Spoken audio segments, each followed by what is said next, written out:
Bismillahirrahmanirrahim. Assalamualaikum warahmatullahi wabarakatuh. Baik, perkenalkan nama saya Vera Sena. Saya adalah motivator magang unit Bimba Jati Rasa. Di sini saya akan menyampaikan SOP magang saya hari ke-24.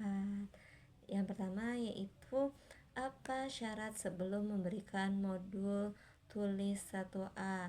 Nah, sebelum memberikan modul tulis 1A, tidak ada syarat yang harus dipenuhi. Dan yang kedua, apa tujuan utama dan tujuan khusus modul tulis 1A. Nah, tujuan utamanya yaitu anak menyukai kegiatan bermain modul tulis 1A, dan tujuan khususnya anak terampil menulis dari kiri ke kanan, dari atas ke bawah. Dan yang ketiga, bagaimana cara motivator memberikan modul tulis 1A. Nah, tentunya motivator akan melatih anak menulis dari kiri ke kanan dan dari atas ke bawah, lalu mengajak anak berdialog umum. Setelah anak tertarik, barulah mengajak anak untuk menyambung titik dengan cara yang menyenangkan. Tentunya sebagai motivator harus membimbing anak untuk memegang alat tulis yang benar. Dan yang keempat, bagaimana cara mengevaluasi tujuan utama dan tujuan khusus modul tulis 1A. Nah, cara mengevaluasi tujuan utamanya adalah memperhatikan sikap dan ekspresi anak. Nah, pastikan anak tertarik sehingga anak senang, antusias, dan semangat saat bermain modul tulis 1A. Dan evaluasi tujuan khususnya yaitu memperhatikan anak ketika menulis. Pastikan anak menulis dengan konsep yang benar, yang tentunya dari kiri ke kanan dan dari atas ke bawah. Dan yang kelima, apa tahap selanjutnya setelah modul tulis 1A. Nah, setelah anak mengetahui atau mengenal modul tulis 1A, pastinya akan dikenalkan ke modul tulis 1B. Dan yang bagian B-nya, apa syarat sebelum memberikan modul tulis 1B. Sebelum memberikan modul tulis 1B, tentunya anak sudah mengetahui atau terampil dalam tulis 1A dan mengucapkan huruf verbal A, I, U, E, O. Dan yang keduanya, apa tujuan utama dan tujuan khusus modul tulis 1B. Nah, tujuan utamanya anak menyukai kegiatan bermain tulis 1B, dan tujuan khususnya anak terampil menulis sambil mengenal simbol A, I, U, E, O melalui proses latihan menyambung titik-titik. Dan yang tiga, bagaimana cara motivator memberikan modul tulis 1B? Nah, tentunya dengan proses melatih anak menulis simbol huruf A, I, U, E, O dengan cara menyambung titik, lalu mengajak anak untuk berdialog secara umum. Selanjutnya mengajak anak menulis huruf verbal A, I, U, E, O dengan cara yang menyenangkan. Dan tentunya ajak anak untuk menunjuk sambil menyebut simbol A, I, U, E, O secara berurutan.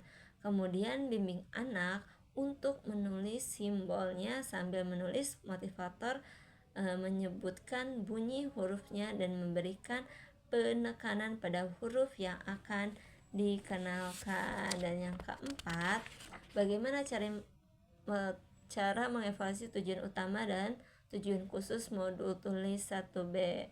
Nah, cara mengevaluasi tujuan utama adalah memperhatikan sikap dan ekspresi anak.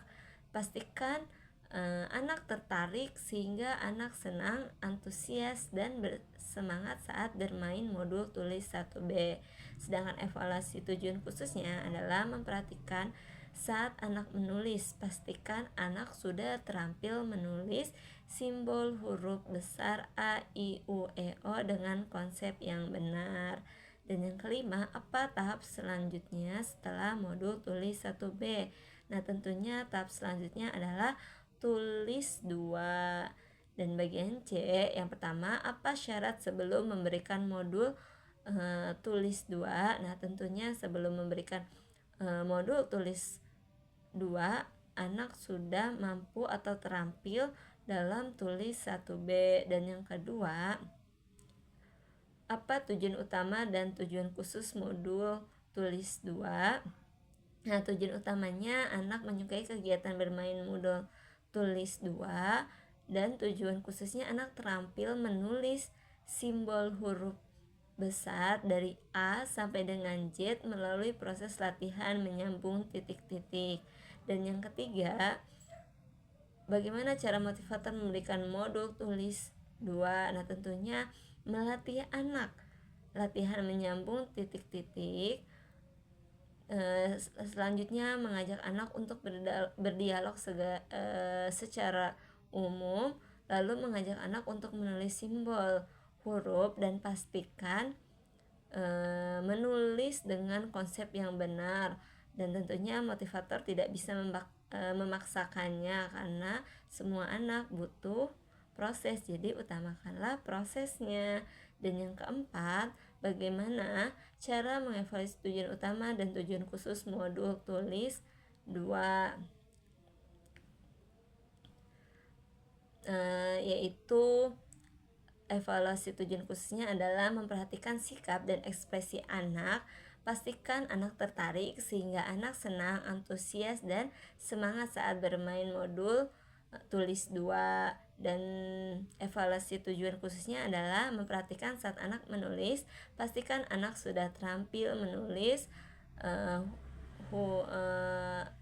huruf abjad dari A sampai dengan Z. Dan yang kelima, apa tahap selanjutnya setelah modul tulis 2? Tentunya tahap selanjutnya yaitu tulis 4. Dan yang bagian D-nya, yang pertama, apa syarat sebelum memberikan modul tulis 4? Tentunya harus terampil dalam B1A atau B1B. Dan yang kedua, apa tujuan utama dan tujuan khusus modul tulis 4? Nah, tujuan utamanya tentunya anak menyukai kegiatan bermain modul tulis 4, dan tujuan khususnya yaitu latihan menulis kata sederhana 4 huruf besar dengan bantuan titik-titik. Dan yang ketiga, bagaimana cara motivator memberikan modul tulis 4? Tentunya motivator akan melatih menulis kata sederhana 4 huruf besar. Dan pastikan tujuan di modul B1A dan B1B sudah terpenuhi sehingga anak paham dengan kata yang akan ditulis agar kegiatan menulis semakin menyenangkan. Dan yang keempat, bagaimana cara mengevaluasi tujuan utama dan tujuan khusus modul tulis 4? Nah, evaluasi tujuan utamanya adalah memperhatikan sikap dan ekspresi anak. Pastikan anak tertarik sehingga anak senang, antusias, dan semangat saat bermain modul tulis 4. Dan evaluasi tujuan khususnya adalah memperhatikan saat anak menulis. Pastikan anak sudah terampil menulis tulis 4. Dan yang terakhir, apa tahap selanjutnya setelah modul tulis 4? Nah, tahap selanjutnya yaitu bisa melanjutkan tahap ke tulis 6. Baik, itu saja yang bisa saya sampaikan. Kurang lebihnya mohon maaf. Akhirul kalam. Assalamualaikum warahmatullahi wabarakatuh.